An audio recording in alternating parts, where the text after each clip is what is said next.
جس طرح ڈاکٹر ثانیہ نشتر نے ابھی شروع میں آپ سے بات کی کہ یہ کوئی جو ہم پروگرام کر رہے ہیں آپ کے اوپر کوئی احسان نہیں ہے، یہ حکومت کا فرض ہوتا ہے کہ اپنے اس طبقے کو جو کمزور ہے، جو مشکلوں میں ہے، یہ ہمارا فرض ہوتا ہے کہ آپ کی حمایت کریں، آپ کی مدد کریں، بچوں کے لیے آپ کی جو تعلیم ہے اس میں مدد کریں۔ ایک انشاءاللہ آپ سب کو، سارے خاندانوں کو ہیلتھ کارڈ دیں گے، جو سارے علاقے میں اب ہیلتھ کارڈ آئے گا۔ ہیلتھ کارڈ کا مطلب کہ ایک آپ کے خاندان میں 7.5 لاکھ روپے تک کسی بھی ہسپتال میں علاج آپ کروانا چاہیں تو وہ مفت علاج ہوگا آپ کا، تو وہ ہیلتھ کارڈ یہ سارے اب سب کو مل جائے گا۔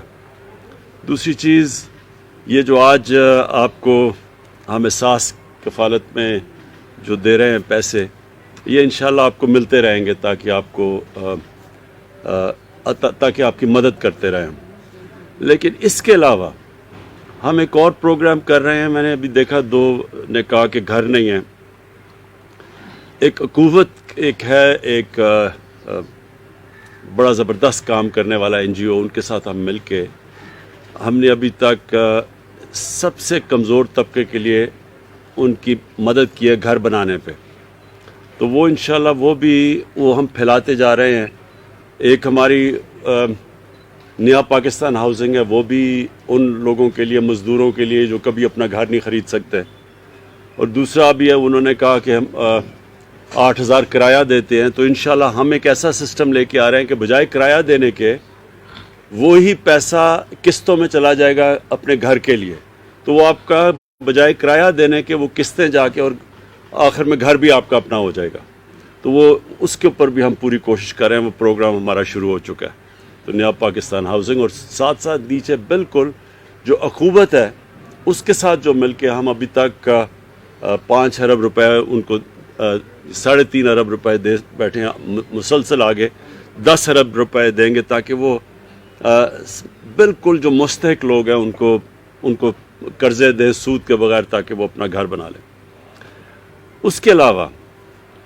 جو ہماری کوشش ہے کہ ہم نوکریاں آپ کے لیے مدد کریں گے، نوکریاں دینے کے لیے، نوکریاں نہیں، اپنی بزنس کرنے کے لیے، اس کے لیے بھی احساس پروگرام پورا ڈاکٹر ثانیہ نشتر آپ کو بتائیں گی کہ کیسے مدد کر سکتے ہیں آپ۔ مثلا سلائی مشین لے لیں یا کوئی چھوٹی دکان لگا لیں، اس طرح کی بھی پوری ہم کوشش کر رہے ہیں کہ اس سارے جو آپ کی طرح کے لوگ جن کے لیے گزارا کرنا مشکل ہے، آپ کی کس طرح ہم مدد کی جائے۔ اس کی جو سب سے جو ڈاکٹر ثانیہ نے بات کی کہ جو ہم آپ کے اندر یہ پیسے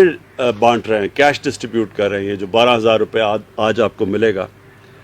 اس میں ہم پوری کوشش کر رہے ہیں کہ یہ صرف اور صرف مستحق لوگوں کو جائے۔ جو اس ہمارے پروگرام کو جب ہم نے لسٹیں دیکھی تو اس میں بہت سے ایسے لوگ تھے جن کی پہلے نوکریاں تھیں، جو اس کیٹیگری میں آتے نہیں تھے۔ مثلا گورنمنٹ سرونٹس تھے تو پہلے 8,20,000 وہ گورنمنٹ سرونٹ جو بالکل نہیں تھے ان کو نکالا گیا، اور اب پھر آپ نے 20,000 لوگ نکالے، 30,000 لوگ نکالے جو کہ مستحق نہیں تھے۔ کوشش یہ ہے کہ صرف ان کو جائے جن کو سب سے زیادہ ضرورت ہے۔ اور یہ بھی آپ کو پتہ ہونا چاہیے کہ اس وقت لیبنان کے اندر جو لوگ سڑکوں پہ نکلے ہوئے مظاہرے کر رہے ہیں، وہ ایک بہت بڑی وجہ یہ ہے کہ وہ یہ کہتے ہیں کورونا کے دوران جو ان کی حکومت نے، لیبنان کی حکومت نے پیسے بانٹے تھے، وہ سیاسی بنیادوں پہ بانٹے تھے اور وہ ادھر نہیں گئے، وہ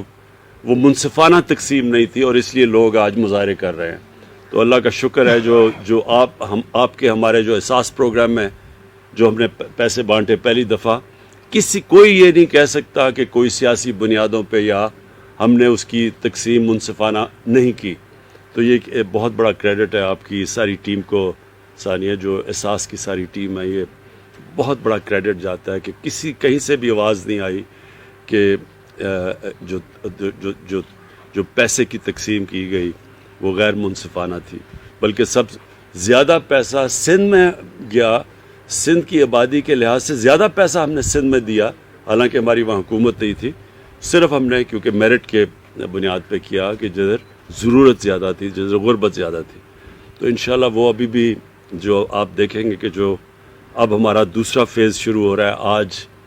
اور ہم نے 70 لاکھ لوگوں میں، 70 لاکھ خاندانوں میں آج سے ہم پیسہ بانٹنا شروع کر رہے ہیں. تو انشاءاللہ آپ دیکھیں گے کہ پوری ہماری کوشش ہے کہ اس کی بالکل ایک منصفانہ تقسیم ہو، کسی قسم کی کوئی فیورٹزم یا سیاسی بنیاد پر پیسہ نہیں بانٹا جائے گا. میں آپ سب کو پھر آخر میں یہ یقین دلانا چاہتا ہوں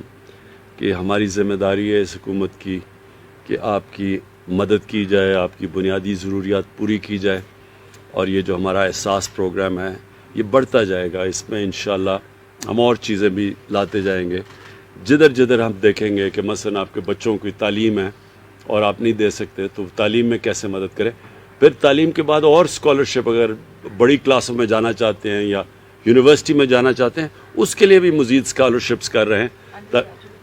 انڈر گریجویٹ اسکالرشپس کر رہے ہیں، اور اس کا مقصد یہ ہے کہ آپ کے بچے بھی بڑے بڑے عہدوں میں پہنچ سکیں اور پھر آپ کا دھیان رکھ سکیں. بہت شکریہ.